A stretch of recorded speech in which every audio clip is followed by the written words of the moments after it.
आप उन देशों को, जैसे पाकिस्तान को आप नहीं चाहते कि भारत में मैच हो, तो आपने पाकिस्तान के सारे मैच श्रीलंका में रख दिए हैं। और बांग्लादेश भी ये कह रहा है कि हम भी भारत में हमारे खिलाड़ी सुरक्षित नहीं रहेंगे, इसलिए हमारे मैच भी श्रीलंका में शिफ्ट कर दिए जाएं, तो उसके लिए मनाही है। पाकिस्तान से आपकी जो अदावत है, जो दुश्मनी है, वो क्रिकेट में आप ले आए हैं, और जिसकी वजह से ये नौबत आ रही है कि इस सब कॉन्टिनेंट के दो देश बाहर हो रहे हैं। अगर आप पाकिस्तान के लिए ये सुविधा रख सकते हैं, आप अपने लिए ये सुविधा रख सकते हैं कि आप भारत में पाकिस्तान के साथ नहीं खेलना चाहते हैं और अपने मैच श्रीलंका में रखते हैं, तब फिर आप कैसे ये कह सकते हैं कि बांग्लादेश की ये मांग गलत है कि उसके जो मैच हैं वो भारत के बजाय श्रीलंका में रख दिए जाएं। ये समझने की ज़रूरत है कि ये विवाद बांग्लादेश का खड़ा किया हुआ नहीं है, और ना ही पाकिस्तान इस विवाद को खड़ा कर रहा है। ये विवाद खड़ा हुआ है भारत की वजह से। आप फर्ज कीजिए कि अगर भारतीय खिलाड़ी के साथ इस तरह का व्यवहार हो तो भारत में किस तरह की भावनाएं पैदा होंगी। भारत क्या उस देश में मैच खेलने जाएगा जो देश उसके खिलाड़ी को बाहर कर दे? तो ये बांग्लादेश के लिए अगर ये प्रेस्टीज का इशू बन गया था तो कोई हैरत की बात नहीं थी। और अगर वो इस अपमान का बदला भारत को भी अपमानित करके देना चाहता था, मसलन उसने कहा कि भारत में मेरे खिलाड़ी सुरक्षित नहीं है, और भारत में सचमुच में अब ऐसा माहौल बन गया है बांग्लादेश को लेकर कि बांग्लादेशी खिलाड़ी यहाँ सुरक्षित रह पाएंगे, इसमें संदेह है।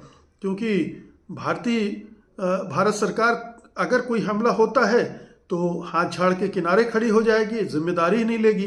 तो ऐसी सूरत में अगर बांग्लादेश ये मांग कर रहा था कि उसके मैच शिफ्ट कर दिया जाए श्रीलंका में, तो ये कोई गलत मांग कम से कम मेरी नज़र में नहीं थी। लेकिन आईपीएल के जो, माफ़ कीजिएगा, आईपीएल के आयोजक और आईसीसी के जो सर्वा हैं, गृह मंत्री अमित शाह के बेटे जय शाह, उन्होंने, जाहिर है कि ये एक सांप्रदायिक दृष्टि भी थी, इसमें पार्टीगत जो मोदी सरकार है, बीजेपी है, उसका एजेंडा भी था।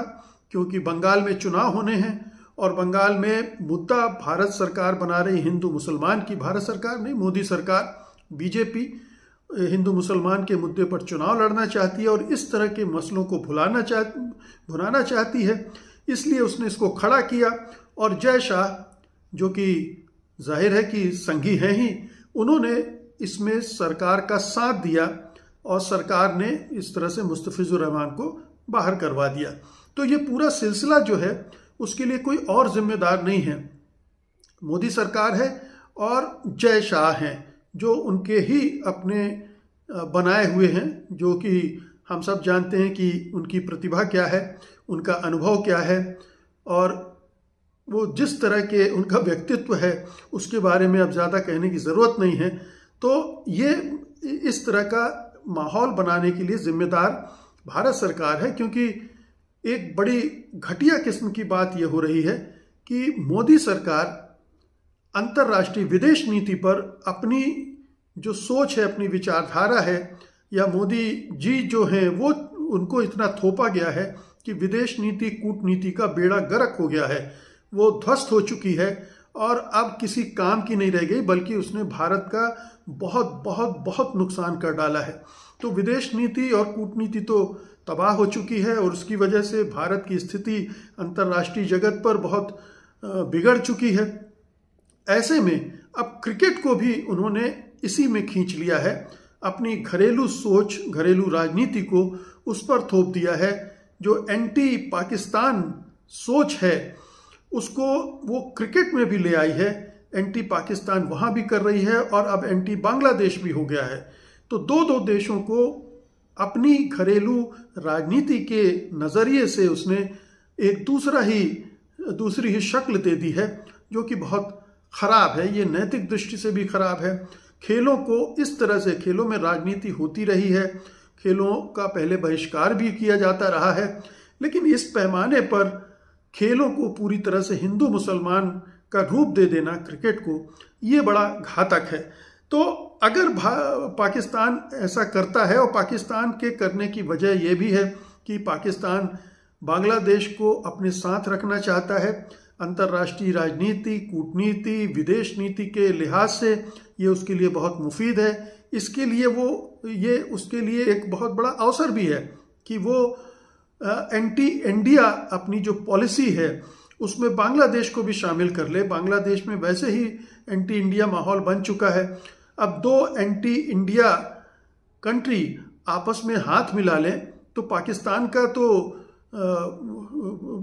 लॉटरी खुलने वाली बात है। वो पहले ही कोशिश कर रहा है, और बांग्लादेश के लोगों की सद्भावना भी उसको मिल जाएगी उसके साथ खड़े होने की वजह से।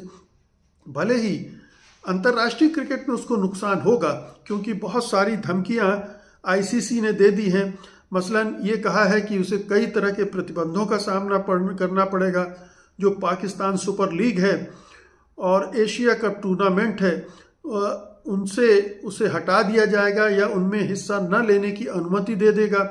यानी पीएसएल में विदेशी खिलाड़ी न खेल पाए, इसके लिए वो कोशिश करेगा या उसके लिए आदेश जारी कर देगा, प्रतिबंध कर देगा। एनओसी नहीं देगा, नो ऑब्जेक्शन सर्टिफिकेट नहीं जारी करेगा, जिससे पाकिस्तानी खिलाड़ी विदेशी लीगों में नहीं खेल पाएंगे। जितनी भी बायलैटरल सीरीज होनी है और पाकिस्तान उससे वो रद्द कर दी जाएंगी और पाकिस्तान को अंतर्राष्ट्रीय क्रिकेट से पूरी तरह अलग कर दिया जाएगा। ये सारी धमकियां वो दे रहे हैं। वित्तीय दंड दिया जाएगा, जैसे जो तैयारी की फीस है जो पूरे टूर्नामेंट की वो है, और प्लेयर प्राइज मनी है उसमें कटौती कर दी जाएगी। तो ये तमाम प्रतिबंध उसे झेलने पड़ सकते हैं। ये आईसीसी ने धमकियां दी हैं।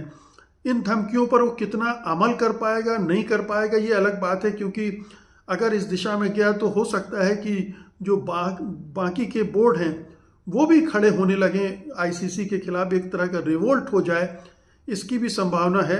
हालांकि चूंकि सबसे धनी बोर्ड है भारत का और जय शाह तो उसी के बूते वहाँ तक पहुँचे हैं आईसीसी तक, तो हो सकता है कि बहुत सारे कंट्री ना भी ऐसा करे, लेकिन एक पूरी बदमजगी पैदा हो जाएगी। तो पाकिस्तान में ऑलरेडी इस तरह की भावनाएं बन गई हैं कि भारत जो धौंस दिखा रहा है अपने बोर्ड की वजह से और अपनी जो क्षमताएं हैं जिसकी वजह से वो काफ़ी रेवेन्यू जनरेट करता है भारतीय क्रिकेट कंट्रोल बोर्ड, उसकी धौंस दपट को न स्वीकार करे, उसकी ब्लैकमेलिंग टैक्टिक्स को स्वीकार न करे। जी तो दोस्तों सुनिए आपने इस जर्नलिस्ट की बात, जिसने इतनी हिम्मत करके सब कुछ बताया है कि ये सब कुछ जो है ये गोदी मीडिया ने किया है और मोदी सरकार ने किया है कि बांग्लादेश जो है वो इस वर्ल्ड कप में ना हिस्सा ले। इसका जिम्मेदार उसने जय शाह को और मोदी सरकार को ठहराया है।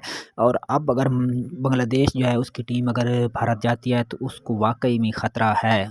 तो दोस्तों आप जानते हैं ना कि किस तरह से हर बंदा जो है वो सच बोलता है, और इस भाई ने भी सच बोला है। तो अगर आपको हमारी वीडियो अच्छी लगी हो तो हमारे चैनल को सब्सक्राइब करें और वीडियो को भी लाइक कर दें।